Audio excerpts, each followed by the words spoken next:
Since her childhood, Maya had been an unlucky child. Everything went wrong for her. She often lost things, was always late, and at exams she picked the questions she knew the least about. After school, she failed to get into the college of her dreams, and out of desperation went to study to be a chef. After culinary school, Maya worked at a cafe near her home, but with her bad luck, she didn't stay long. She was fired due to a considerable shortage of food, although it was not her fault. However, she was an excellent cook, especially with pastries. On the advice of her friend Ainsley, Maya decided to bake goods at home to order. Surprisingly, her small business grew quickly, and soon she had a queue of customers. After her mother's death, the care of her father fell entirely on Maya's shoulders.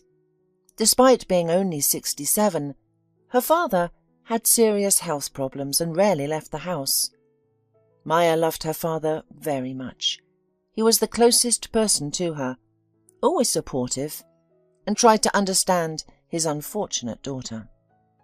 "Maya, I really want to see you get married and give me grandchildren," he used to say to his daughter. "Dad, who am I going to marry? The first man I meet?" "You should look closely. You have Ainsley. Maybe she knows some single guys." "Daddy, when the time comes, I'll get married. I'm in no hurry." "You may have time, but I don't have much left. I'd like to see my grandson or granddaughter, and I want to know that you're in a decent hand," her father pleaded. "You'll see, Daddy, you'll see. You still have plenty of time. You're still quite young," Maya reassured him. However, the woman realized her father was right and time was running out. She was already 28, and there was no one decent on the horizon. One day, Maya had a cake to deliver. She hurried as fast as she could to the address. Usually the customers picked up their orders, but today was an exception, and Maya had to deliver the cake to the birthday boy. The guy who ordered it was in a cast and was expecting guests. He couldn't pick up his cake and probably didn't want to bother his relatives or friends. Maya rang the doorbell and heard, "Come in, it's open." She timidly entered and looked around. "With my luck, the only thing left is to run into a crazy person," thought Maya as she walked into the living room. A guy was sitting on the couch. One of his legs was in a cast and the other was wrapped in bandages. It was clear that getting up to open the door was a real problem for him. "Hello, did you order a cake?" "Yes, I did. I'm sorry to have to bother you and ask for a delivery, but you see the situation." He pointed to his feet. "Car accident. Now I'm still recovering." "Oh, what a pity. What do the doctors say? Will you walk again?" Maya asked. "Yes, of course, but only in a couple of months." "Do you live alone? Maybe you need some help," Maya suggested. The guy looked at Maya in surprise. "It's wonderful. In this day and age, a stranger offering to help." "What's surprising about it? It seems normal to me. We're human and should be kind and helpful to each other. So, do you need help?" "To be honest, a lot," the guy admitted, embarrassed. "What do you need? Tell me." "Nothing right now, but if you could come a couple of times a week to go grocery shopping and clean up, I'd pay you. My mum lives far away and I don't want to bother her. Besides, I don't want to stay in the same apartment with her for a few months," laughed the stranger. "She's a former prosecutor. She's something, I tell you." "I see. I sympathize. When do you need me to come over?" "Let's do it the day after tomorrow, around 11 o'clock. Can you make it?" "Yes, that's a convenient time." "How much will you charge?" "Nothing," said Maya honestly. "I'm not going to charge you. I'm just going to help you as a human being." The guy looked at her again in surprise, then looked her over from head to toe. "I don't know whether to call you amazing or weird." I prefer the first option, Maya smiled. A pretty young woman willing to work as a housekeeper for free for a strange guy. A paradox, honestly. So let's get acquainted. What's your name? Maya asked. Oh, sorry, I didn't introduce myself. My name is Brian.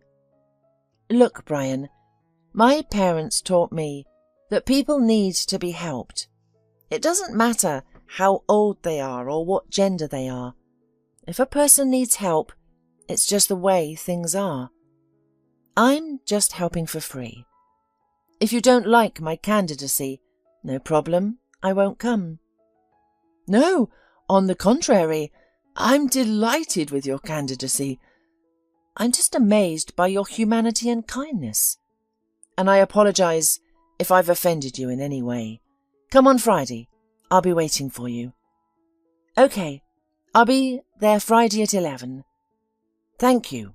I'll be waiting for you. And then it hit Maya. Oh, it's your birthday today. I congratulate you. I wish you a speedy recovery and the most positive emotions in your life. The main thing is that you're alive and relatively healthy. The bones will heal, and you can move on with your life. Thank you. You're an optimist, aren't you? I don't know, but one must always believe in the best and appreciate what one has. Have a lovely day. See you on Friday. See you, and thanks again.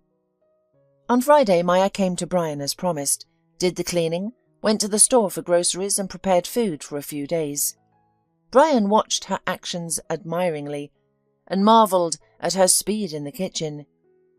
You should work as a restaurant, as a cook, he said. Oh, no, thanks. I've already worked there. I've had enough of that. Bad experience? Yeah, terrible. But there are other places. Maybe you should try it, as you've got the talent. You know, I was going to get a job at another place, but then, on the advice of a friend of mine, I started baking home. There are enough clients. I earn quite well, so why should I work for someone else if I work perfectly well for myself? In principle, it makes sense. If you earn enough, why not? And what do you do? I also work, but not for myself, but for a company. We develop computer programs. They chatted a little more, and then Maya went home. But since that day, she began coming to Brian 3 times a week, Monday, Wednesday and Friday. It was difficult for her, because the orders were scheduled for several weeks, but she could not refuse, seeing that the man needed her help. He could, of course, temporarily hire a nurse or an au pair, but it would take time to find a trustworthy person. Well, he needed help now. Besides, for some reason, Maya was very pleased to communicate with him. That's why Maya firmly decided she would go to him until Brian's cast was removed. Meanwhile, the longer she talked to him, the more she was attracted to this guy. Their communication was easy and simple. Brian told many interesting stories. She listened with her mouth open and didn't notice how she fell in love. Her father realized almost immediately that his daughter was in love. Maya, he turned to her, who at that moment was making the cream for the cake. Maya, baby, can you hear me? But Maya was lost in her fantasies and did not hear that her father had called her several times already. He got up from his chair and touched her arm. Are you all right? Her father worried. Yes, I'm fine. I need to finish the cream and run to Brian's. It's Wednesday. To Brian's? I see. Dad smiled and didn't say anything else. Maya happily got to the 3rd floor. She had baked a bento cake for Brian yesterday and was rushing to please him with a treat. He was a big sweet tooth. Entering the apartment, she saw a young woman sitting next to Brian and telling him something emotionally. Good afternoon, Maya greeted. The stranger turned around and looked at Maya. Brian, I'm going to go. I won't interfere with your housekeeper while she cleans. I'll drop by one of these days. Don't miss me, honey. She leaned over, kissed Brian on the cheek and headed out. Maya felt a hard pang of jealousy. She wanted to throw the cake at this young lady who dared to kiss her, Brian, but she restrained herself and simply asked, "Is this your girlfriend?" "No, it's a co-worker who came to visit me," Brian answered calmly. "I see. Do you always kiss your co-workers?" Maya could not resist the question, and Brian was clearly surprised by it. "Is there a problem with that?" he asked, clearly teasing her. "No, I was just asking." "But I think someone here is jealous." Brian smiled. He was flattered by Maya's reaction to the other woman's presence. "Jealous? Why would she be?"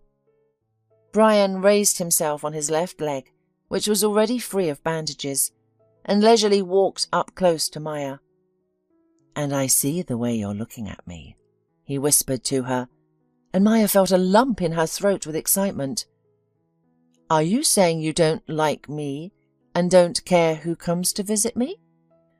"No, I care," Maya said barely audibly, but deep inside she scolded herself. "What are you doing? You shouldn't say anything about your feelings, even if you want to." She barely restrained herself from kissing him because he was so close as never before. But Brian took the initiative, leaned over, and tenderly kissed Maya. The kiss was the kind that makes you dizzy and weakens your legs. A kiss after which you want to continue, and Maya wanted to, and Brian did too. He took Maya's hand and led her to the bedroom. An hour later, Maya looked happily and contentedly at Brian. Now, she was only worried about one question. What would happen next? "Don't you think we rushed things?" she asked finally, hoping he would deny it, but Brian was silent, and that scared Maya. She didn't know what he was thinking or what to say, so she just waited. "It seems to me," Brian began, and Maya tensed, anticipating something that would make her feel bad. "You would move in with me. What do you think?" "What do you mean, move in?" Maya didn't understand. "In the most direct sense.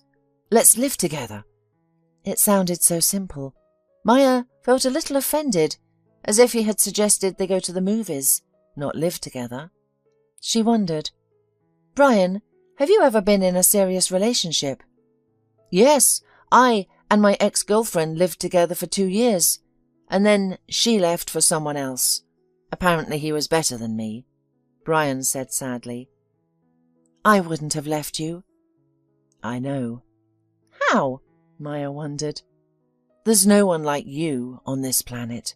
You're a unique girl. That's why I want you to live with me."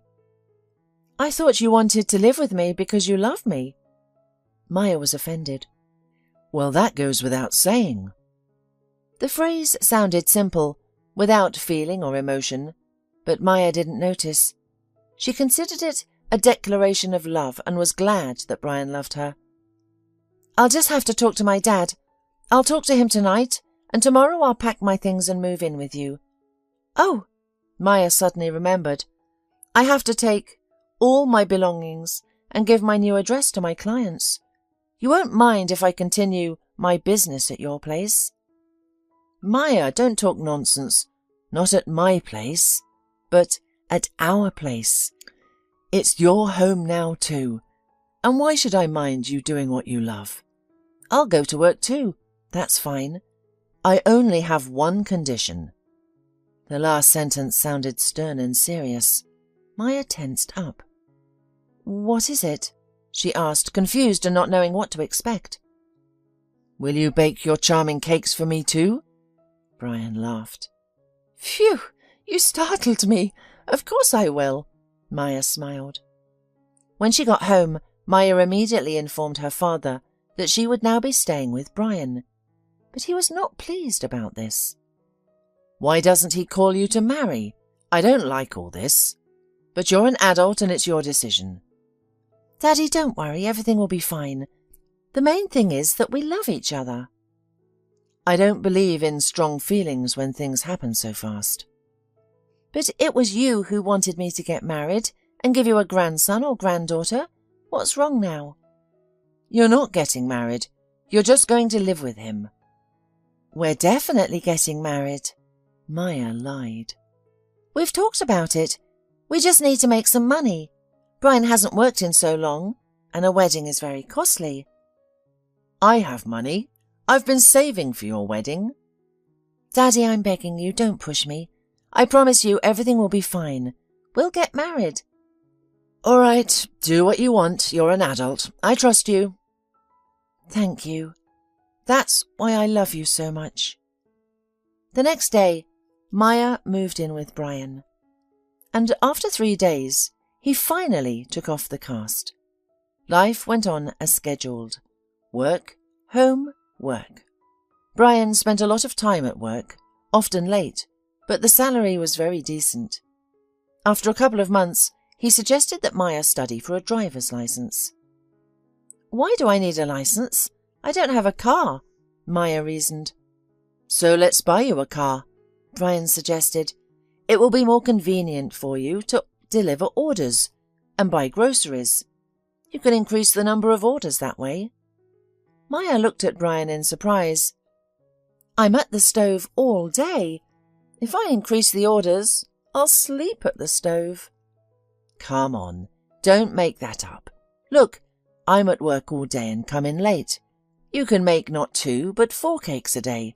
That's twice as much profit. I think you should earn while you can and save for the future." "I'll think about it," Maya agreed.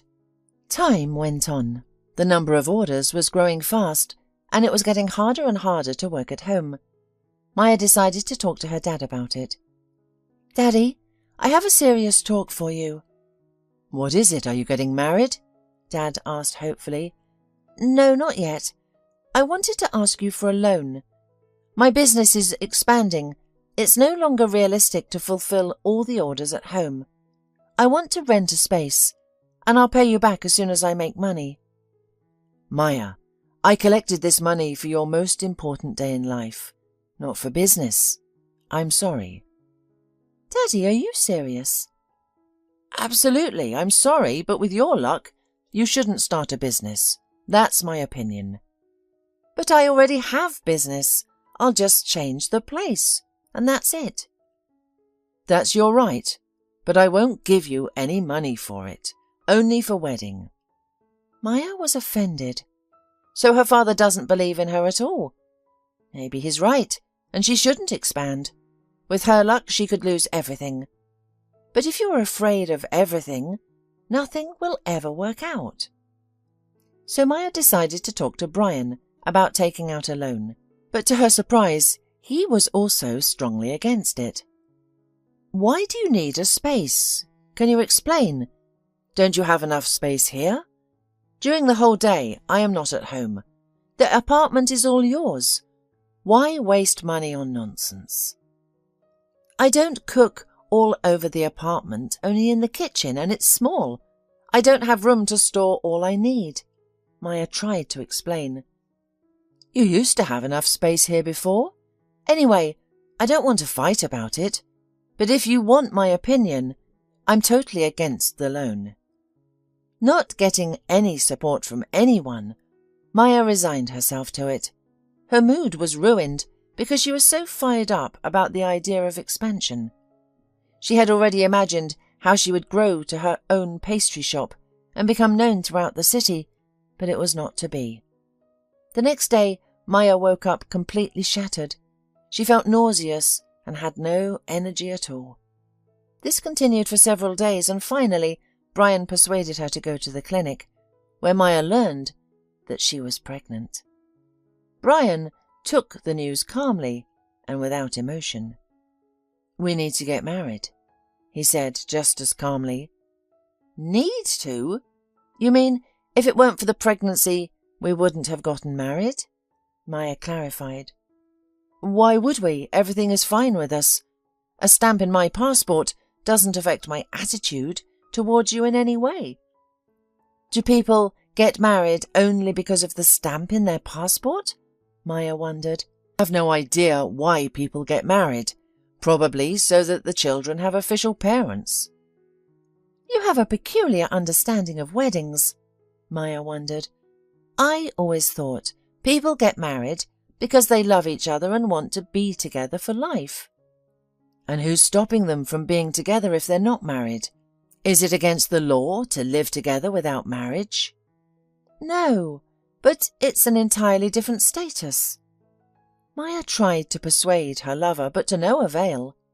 Maya, enough already. We have to get married and we'll get married. No problem. A month later, they had a wedding. There were few guests, only 20 people. The day before the wedding, Maya met her future mother-in-law, who clearly did not like her. Do not worry about it at all, Brian reassured. She will go to her city in 2 days after the wedding, and you will only hear her sometimes on the phone. My mum is a hard person. Even I cannot find a common language with her. So, a negative attitude towards you is quite expected. As Brian said, Maya's mother-in-law left in a few days and everything went back to normal. About 3 weeks after the wedding, Maya needed to deliver another order. The cake was huge and she carried it with difficulty up the stairs. Suddenly, she stumbled and fell with the cake. A sharp pain in her stomach twisted Maya in half. Following Maya up the stairs was a woman who immediately called an ambulance. The result of the fall was the loss of the baby. Maya was in shock. Why? Why am I so unlucky? Will it ever end? I can't take it any more. As soon as something good happens, an endless stream of bad luck follows. Maya cried, lying in the ward. Brian visited his wife a couple of times and told her not to get upset and that there would be children. Maybe this isn't the time, he suggested. Maya looked at her husband with tearful eyes. How is it not the time? When is the time? Don't you care at all? No, of course I'm upset too. It's just that I realize no matter what, we have to move on. If we can't change the situation, then we have to change our attitude. Brian, I didn't lose my purse or scratch my car. I lost our baby, our little man, yours and mine. How can you talk about it like that? Tears streamed from her eyes, full of grief and resentment. Maya understood that a man can't comprehend what a woman feels at such a moment, but to talk about losing a child like losing a mitten was too much. Go away. I want to be alone. After 3 days, Maya was discharged home, but she was different. She seemed to have grown up overnight. Her carefree cheerfulness had vanished, and she didn't want to do anything. This lasted nearly 7 months. Clients gradually disappeared because Maya refused everyone and didn't want to make cakes anymore. Maya, what are you doing? Cakes are your favourite thing. Ainsley tried to support her friend. I can't. I always have plenty of orders for children's birthday cakes, and I can't, you know, Maya said and started to cry. It was painful to see her like this. Something had to be done to get her out of this state, and Ainsley called Brian. Listen, you need to take her somewhere on vacation, a change of scenery. She needs positive emotions. I can't. I have an important project. What's more important to you? Your wife or your project?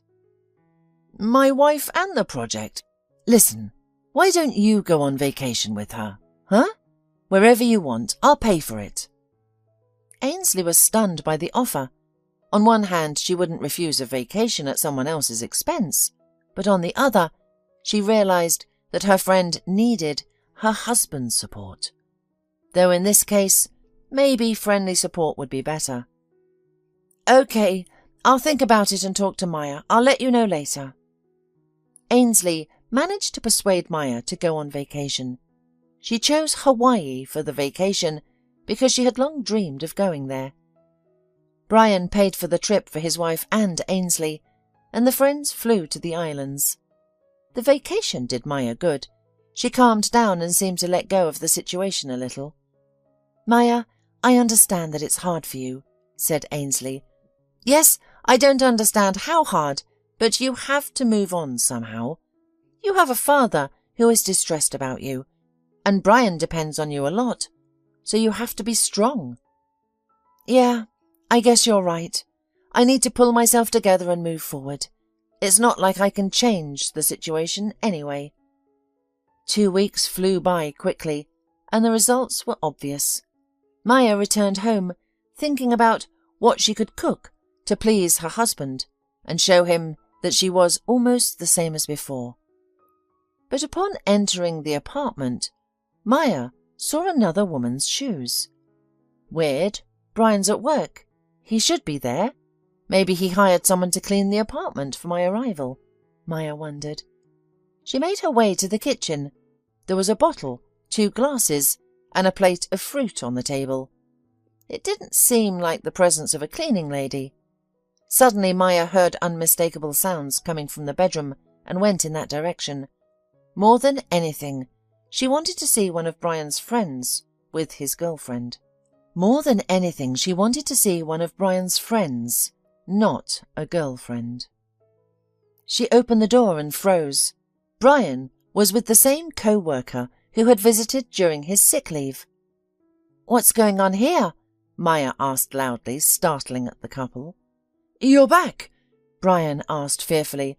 "You're supposed to fly in tomorrow, aren't you?" "No. Our trip ended and the plane was today.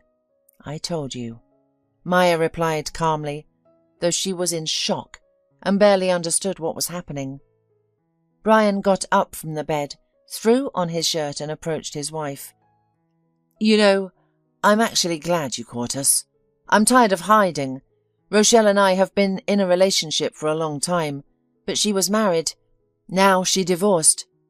You and I have nothing to do with each other anymore. So I'm leaving." "What an abomination! Ugh, I'm disgusted to even look at you. I never thought I'd live with such a moral freak." Maya turned around and left the apartment, slamming the door loudly. She walked down the stairs and cried, "I'm not just unlucky, I'm cursed, I guess. God, why are you doing this to me?" She had no other words or questions. Maya came out of the entrance and sat on a bench. She didn't understand how to move forward or where to go.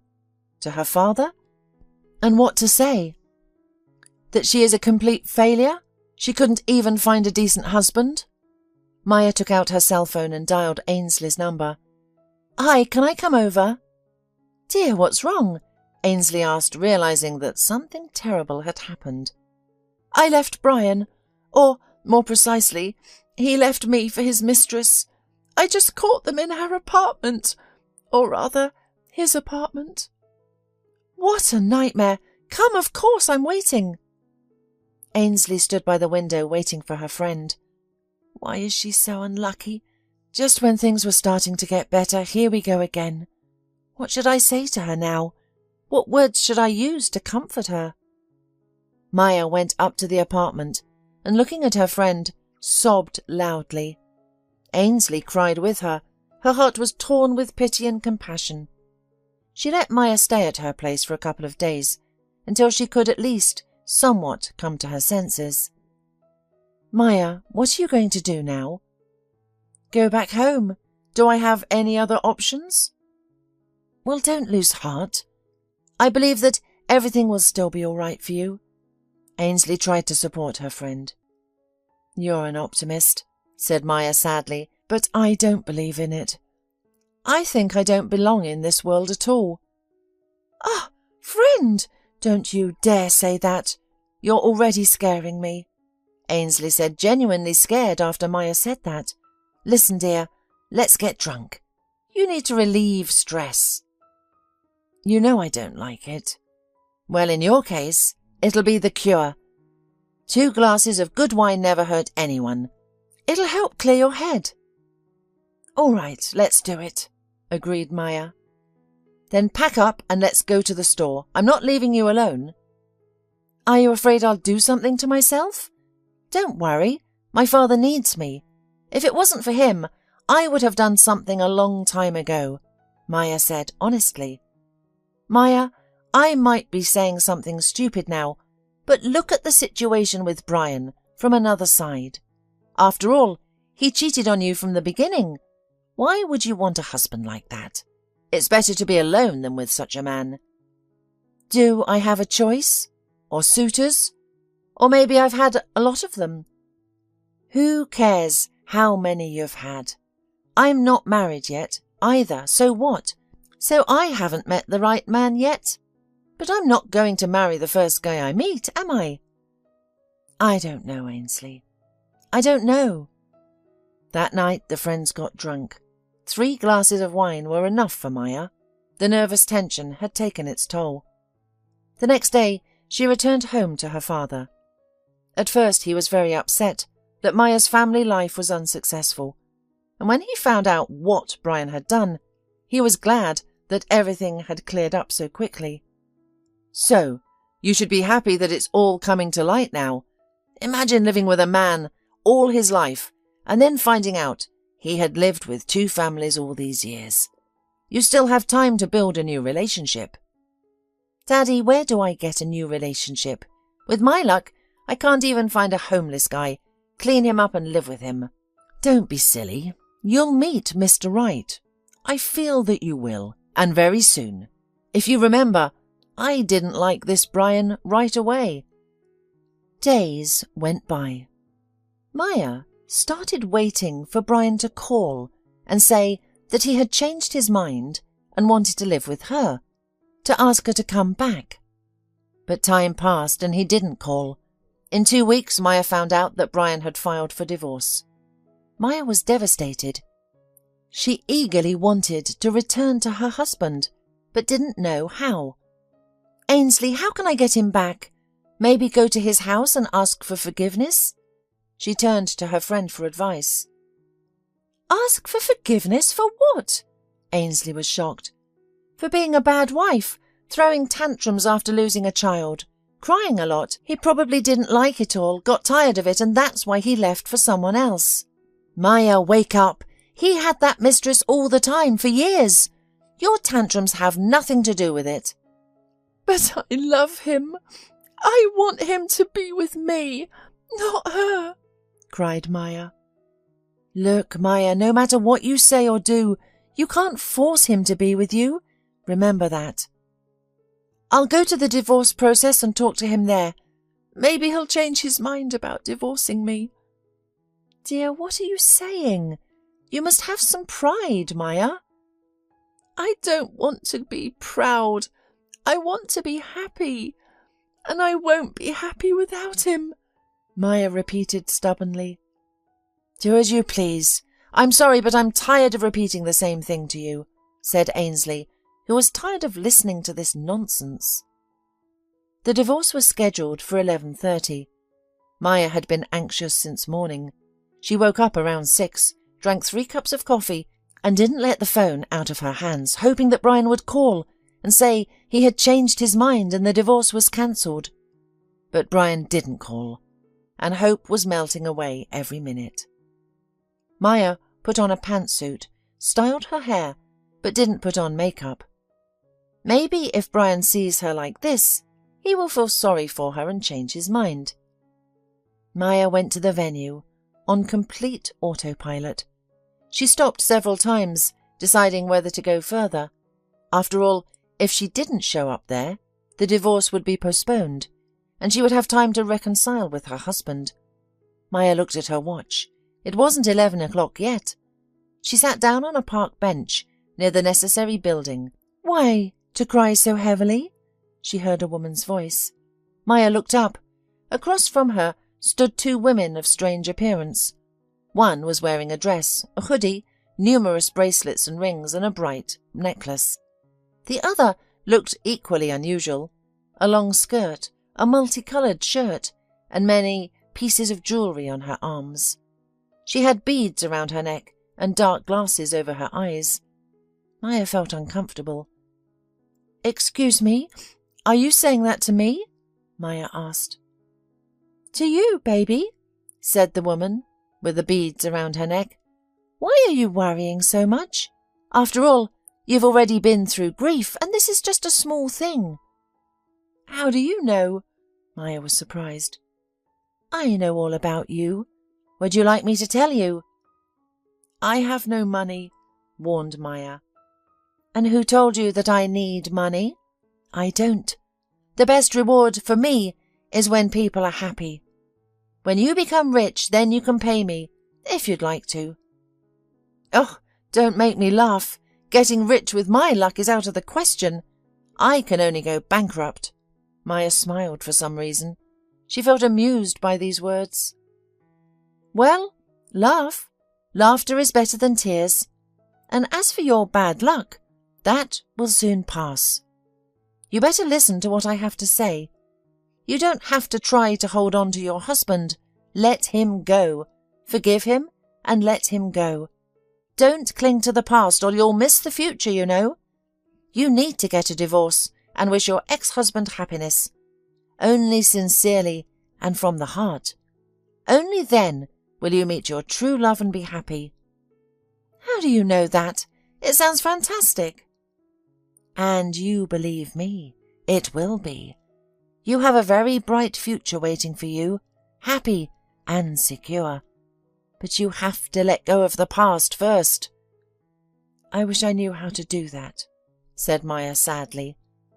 It's elementary. Imagine your spouse and his mistress before your eyes.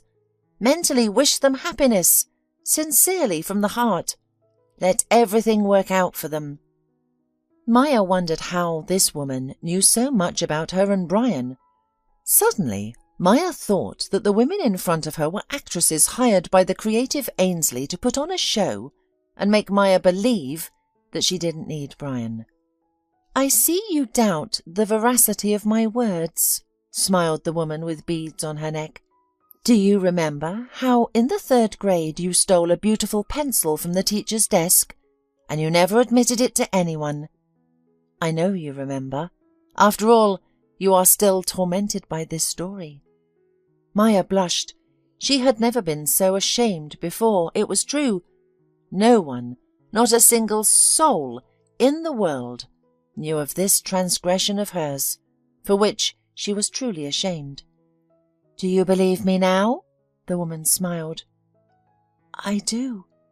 I apologize. Why are you apologizing? You have the right not to believe the first person you meet. That's fine. I just proved to you that I'm not a liar, of which there are many, by the way. Go, baby.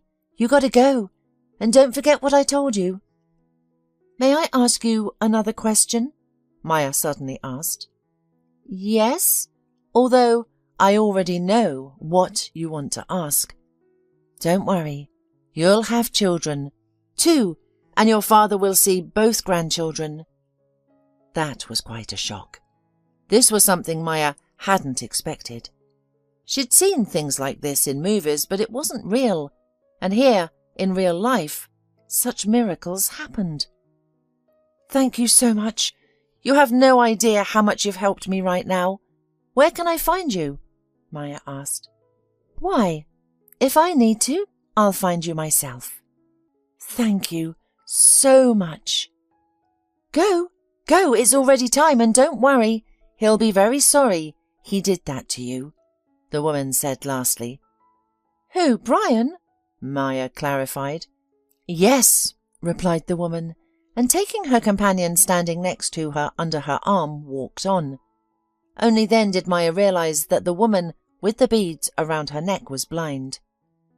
Wow, I've never experienced such a thing before. I must tell Ainsley. She'll be amazed, thought Maya. She had already come to the building, but suddenly stopped, took a step to the side, and closed her eyes. The most hated image appeared in front of her eyes. Her husband and his mistress. Maya calmly visualized their faces and mentally said 3 times in a row, I'm letting you go.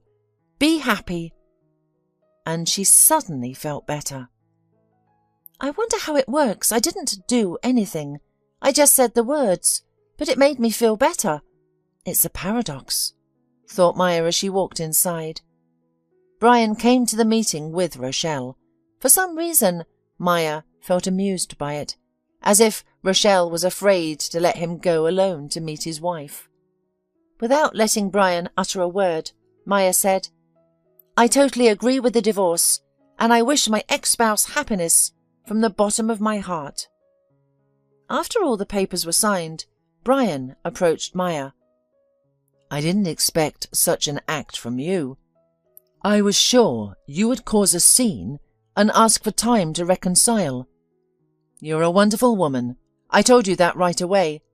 He lowered his head and added quietly, "I'm sorry it happened and didn't work out." "That's okay. It's just an experience. Be happy, Brian. I'm sorry I have to go." "When are you going to get your stuff and give me the keys?" "One of these days I'll call you." Maya waved and walked towards the exit. She was in a great mood and felt incredibly light. Whether it was the effect of the blind woman's words or letting go of the situation was unknown, but Maya felt light and at peace for the first time in months since the loss of the child. She called Ainsley. "Hi, friend. What are you doing tonight?" "Hi." Ainsley was extremely surprised by Maya's good mood. She hadn't heard her so cheerful and happy in a long time. "How are you doing? Have you reconciled with your husband?" "No, I'm an officially divorced woman," answered Maya cheerfully. "Maya, what have you been drinking?" Ainsley asked, still puzzled. "No, where could I have been drinking? I've just come out of my divorce meeting. Or do you think they serve champagne after a divorce?" Maya laughed. "Then I don't understand why you're so pleased," Ainsley admitted frankly. "Come to me and I'll tell you everything," Maya intrigued. "I'll cook something delicious. We can have an occasion. Expect you at 6. "Okay, deal," said Ainsley, and disconnected, and thought, maybe she's experiencing unreasonable joy from the stress. It happens. Very strange behaviour. But when Ainsley arrived at Maya's house in the evening and her friend told her everything, she was relieved about Maya's state of mind, although Ainsley was extremely surprised to hear about such an amazing fortune-teller. "I honestly don't believe in fortune-tellers and psychics.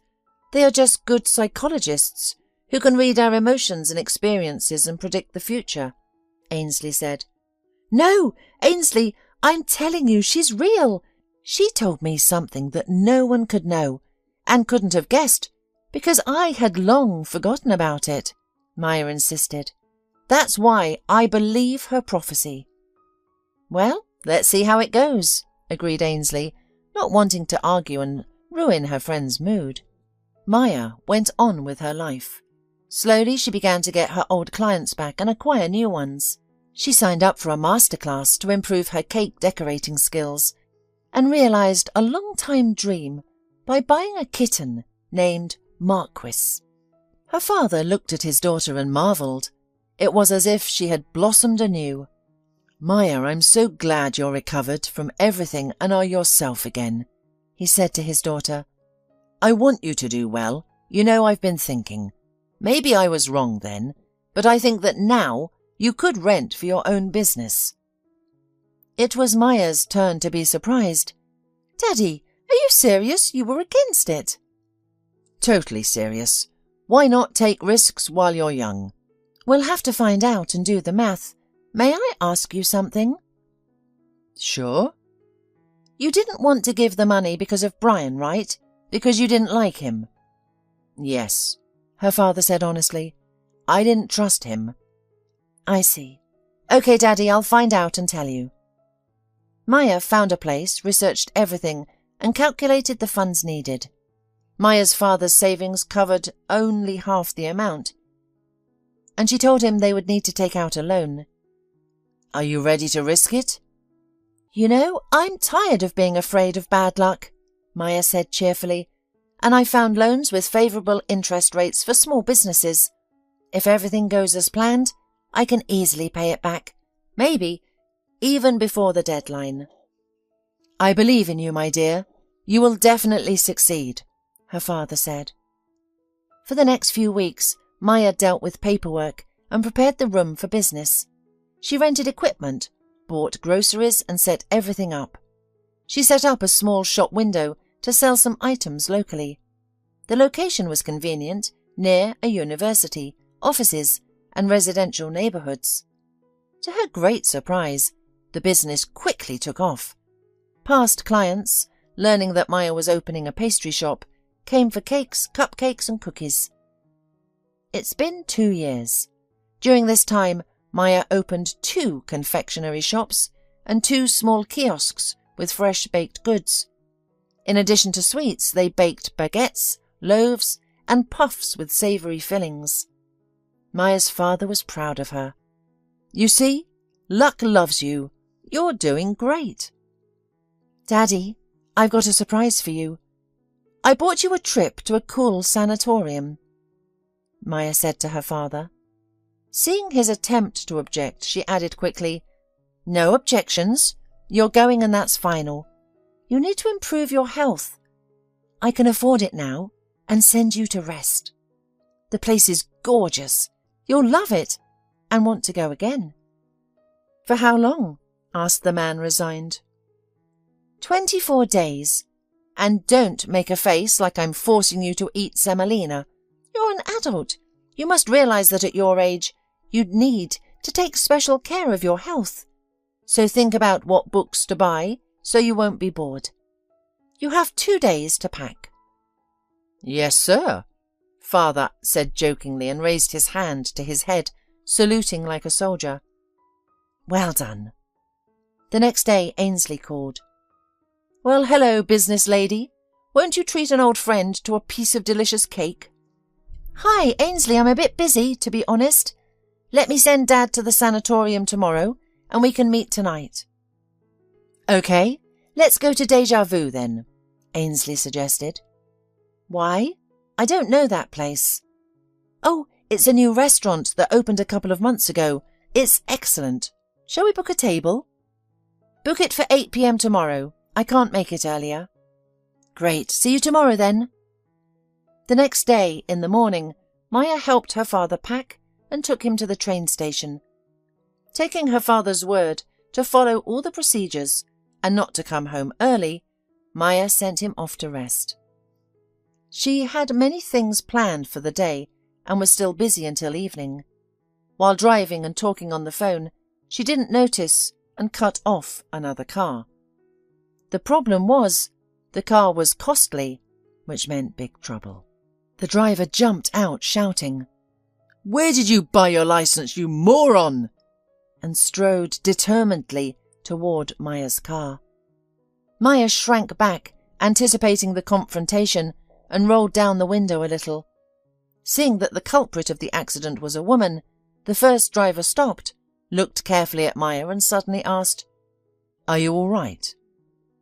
"I'm fine," Maya replied in surprise and got out of the car. "I didn't scratch your car, did I?" "No, I managed to slow down in time. Good reaction, but you shouldn't drive like that, or you could have an accident." "I'm sorry. I don't usually drive like this. It's just a hectic day." "All right then. Have a good day and good luck on the road," the man said and walked towards his car. "Wait!" Maya caught up with the man and handed him her business card. "Here, take it. You'll get a 30% discount on any order as compensation." The man took the business card and asked in surprise, "So this is your pastry shop?" "Yes, it is," Ainsley said, and extended her hand for a handshake. The stranger smiled and took her hand. "Stephen Ryback, restaurateur." "A colleague, then," Maya smiled. At that moment, Stephen's phone rang. Yes, I'm on my way, literally 5 minutes," he said to someone on the phone, and then to Maya, "Sorry, I'm rushing. I'll definitely come for the cake. They're great, I've tasted them." He got into the car and drove away. Maya watched him leave and thought that for the first time in her life, she was glad for her inattention. She met a colleague, a very handsome colleague. Stephen was about the same height as Maya, but athletic and very attractive. She even smiled at her thoughts, thinking of a man as interesting for the first time since her divorce. Yes, I clearly lack a personal life, or rather, it is completely absent, thought Maya, and smiled again. In the evening, She arrived at the Déjà Vu restaurant a little late. Ainsley was already waiting for her at the table. "You're late." "I'm sorry. I've had a hectic day. I sent my dad to a sanatorium in the morning, then I had a small accident, then the tax office, then the suppliers. I just got off work. I haven't even had an opportunity to change," Maya ranted. "Okay, stop, dear. Have a glass of champagne and relax. You're speaking like a hunted horse. Tell me, is your dad glad about the trip? And what about the accident? Nobody was hurt." "You know my dad. He is not overexcited, but he went. I hope he likes it there. The place is gorgeous." Maya drank champagne and slowly relaxed. "And the accident, it was nothing special. I didn't notice the car on the turn. Everyone is alive and unharmed, even the cars. But the driver was so handsome." Maya rolled her eyes dreamily. "That's interesting. Tell me about it." "Oh, Ainsley, I think I urgently need a man, or I'll soon be throwing myself at passers-by. And by the way, he is in the restaurant business. I didn't ask what kind of restaurant." "Oh, come on." "Yes, he just got a phone call and left quickly, but I gave him my business card and he promised to come back for the cake." "That's already good. Let's hope he will come soon." Ainsley smiled. The women placed the order, drank champagne and chatted merrily. Both were in a great mood. Suddenly, Maya heard behind her, "You haven't crashed my car, so you decided to continue at my restaurant." Maya turned around and saw Stephen standing behind her. "Oh, good evening.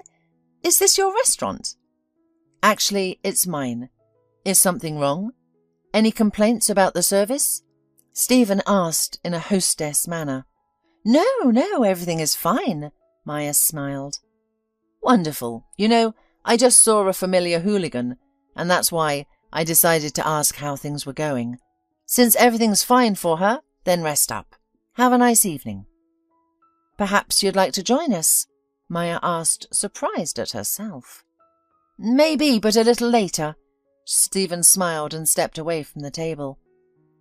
"I take it this handsome guy is the driver you almost crushed today," Ainsley said. "And I understand you, though he's really handsome. If I were you, I'd turn on all my charm and try to charm him." "What if he's married?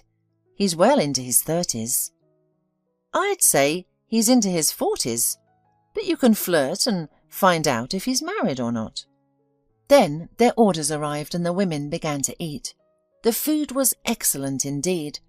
After finishing the main course, Maya and Ainsley continued to chat and joke. Both were in a great mood. The waitress came over and placed another bottle of champagne and a plate of fruit on the table. "We didn't order any more champagne," Ainsley said calmly. "It's on the house." The waitress smiled and placed a third glass on the table. Maya began to worry. She realized that Stephen would be joining them now, but she had already drunk a little, relaxed, and was not coordinating her words well. "Ainsley, don't leave me with him," she begged her friend. "But you really need to relax." "Well, Ainsley, are you my friend or his?" "Yours, of course, but—" She didn't finish because Stephen pulled up a chair and sat down next to the women. Maya was shaking inside with excitement. There was some incredible, tantalizing smell coming from Stephen. After about 10 minutes, Ainsley apologized and said she urgently needed to leave. Maya almost shrieked with indignation, pleading with her eyes not to leave her alone with Stephen. But Ainsley was adamant. Leaving, she leaned over to Maya and said quietly, "I am your friend. That's why I'm leaving you two alone. Have a good evening and call me tomorrow." Maya was afraid to be alone with Stephen. She and Ainsley drank a bottle of champagne between them, but for non-drinking Maya it was too much, plus a glass from the second bottle. Meanwhile, the champagne did its job, and Maya started to say, "Stephen, may I ask you a question? Just answer honestly, please." "Of course. I always answer honestly. Stephen smiled as he watched Maya getting drunker before his eyes. "Are you married?" "No, I never have been." "Why is that? Are you against an official relationship?" "No, just didn't have time at first. And now I'm actively searching for a soulmate, but so far unsuccessful." He kept smiling. He definitely liked Maya, especially now that she was in such a relaxed state and not trying to keep up appearances. "What about you? Are you married?" He touched her arm, and it was as if Maya had been electrocuted. She was already struggling to hold herself together, and here was such a gentle touch. Maya turned her whole body toward Stephen and looked into his eyes. "I'm about to do something I'll be terribly ashamed of tomorrow, but I'm going to do it anyway." She leaned down and kissed him first. He responded. Maya was already dizzy, and now her legs were no longer obeying her as well. "Walk me home," she said quietly to Stephen. "With pleasure." Maya woke up and looked around. Where was she? This was definitely not her apartment. She was sleeping on a huge bed covered with a plaid blanket. "Oh no, what a nightmare! What have I done?" echoed in her head. The door opened and Stephen entered the room with a tray in his hands. "Good morning, Sleeping Beauty," he smiled. "Why Sleeping Beauty?" Maya didn't understand. "Because you said so yesterday. You're Sleeping Beauty, and I woke you up with a kiss like a real prince." "Oh, I'm ready to fall through the ground now," admitted the woman. "Then you'll have to take me with you." "Why?" "Because I now know exactly who my soulmate is." Stephen smiled again and winked at Maya, embarrassing her more. "I'm sorry. I'm really embarrassed. I don't drink at all. It's all Ainsley's fault. She said to me, 'You need to relax. Have some champagne.' What a nightmare." "So, that's who I should thank. Your friend and the champagne," laughed Stephen. "You're having fun, aren't you? I'm ready to fall through the ground, and you're having fun?" Stephen set the coffee and breakfast tray aside and sat down next to her. "I know what I need to do to make you not want to fall through the ground any more," he said, and kissed Maya. Stephen was an incredible man. Maya used to think Brian was the best, and now she realized that Stephen was the man of her dreams, and she didn't want to go anywhere from here. A week later, Maya moved her things and the cat to Stephen's place. They started living together. Stephen was busy with his 4 restaurants, and Maya with her pastry shop. They were preparing for the wedding. By the time Maya's father returned from the sanatorium, they had already applied for the wedding. Maya's father immediately liked his daughter's fiancé. Stephen was so polite, cultured, educated, and intelligent that he couldn't help but charm his future father-in-law. "You see, daughter, everything is fine with you. A decent husband and a successful business. So now I don't worry about the life ahead of you." "Yes, Daddy, you were right." Maya and Stephen were preparing for the wedding. There was just under a week to go. Today Maya had to pick up her dress from the salon. She got into the car and was about to go when the phone rang. Without looking at the screen, Maya answered. "Hello?" She heard a familiar voice and could not believe her own ears. It was Brian. "Hi, Brian, are you on business? I just don't have much time, so talk fast," Maya said. "We need to meet." "We? I don't need to." "Please, can you please make time for me?" Maya hesitated. "I'll be near Central Park in 2 hours. If it's convenient, let's meet there." "Yeah, okay, I'll be there, thanks." Maya picked up her dress and drove to downtown. There she had another meeting about organizing the wedding. After chatting with the organizer, she drove up to the park. Brian was standing at the entrance, apparently afraid to let Maya pass. She got out of the car and walked over to him. Brian looked at his ex-wife and marveled at how much she had changed. "You look wonderful," he said. Thank you. Let's make this quick, I really don't have much time. Maya, I wanted to apologize to you for real. I'm so guilty. I just now realized what an idiot I was. Brian, I accept your apology, and I don't resent you. It's been a long time coming. It's just the way it is. It's an experience. Things didn't work out with Rochelle. I left her 6 months ago. She's different, not like you. You're sincere, caring and real. She's selfish. Sorry for you. What do you want from me? I want you to come back to me. I regretted every day that I did that to you. It's like my mind went blank because of Rochelle. Forgive me and come back. Maya looked at her ex-husband in surprise. That strange woman with the beads was right about everything, even that. Brian, I'm not coming back to you. Not because I'm happy with another man, but because you're not my man. You're my unfortunate past, and I have a happy future ahead of me. I'll tell you something else. I'm not your woman. You were just comfortable and convenient with me, but you never loved me. You will definitely meet another woman, but it's definitely not me.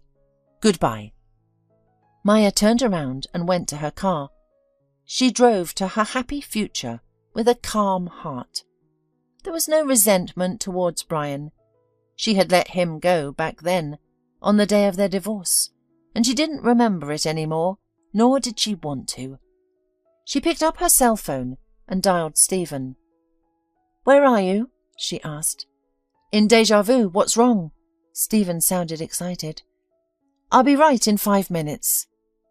Okay, said Stephen fearfully.